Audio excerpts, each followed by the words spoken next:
What if I told you that a single law passed in 1900 shaped the value of every US dollar for decades?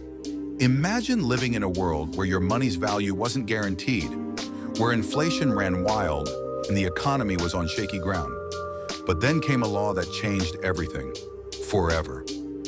This is the story of the Gold Standard Act of 1900, a decision that tied America's currency to gold and reshaped the nation's economy. Before 1900, the U.S. financial system was unpredictable. Some money was backed by gold, some by silver, and some had no backing at all. Investors were nervous, inflation was unstable, and people didn't trust the banking system. A question loomed over the country. What should America's money be based on? Gold, silver, or something else entirely?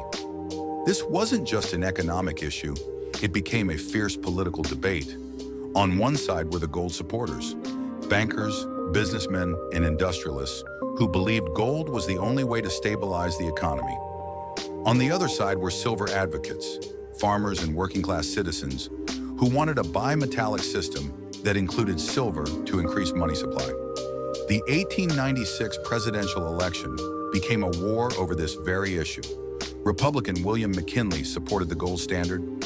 Democrat William Jennings Bryan passionately defended silver, delivering his famous Cross of Gold speech. The country was divided, but McKinley won. And then, on March 14th, 1900, history was made. The Gold Standard Act was signed into law, officially tying the US dollar to gold. From that moment, every US dollar had to be backed by a fixed amount of gold. No exceptions. This law brought stability, investor confidence, and global trust in the US economy. But was it really the perfect solution? While the gold standard stabilized the dollar, it wasn't without drawbacks. With money supply now strictly tied to gold, inflation was limited, making it harder for struggling farmers and small businesses to get loans. On the other hand, Wall Street and big industries thrived as the US became a global economic powerhouse. The gold standard ruled the American economy for decades, but cracks started forming. During the Great Depression, the government needed to print more money to recover, but they were limited by gold reserves. And so, in 1933, President Franklin D. Roosevelt ended the gold standard for domestic use. Later in 1971, President Nixon completely removed the US dollar from gold backing, making it a fully fiat currency.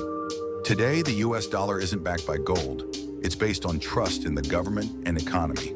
But the debate over gold versus fiat money still continues. What do you think? Should America return to the gold standard, or is fiat money the way forward? Let us know in the comments.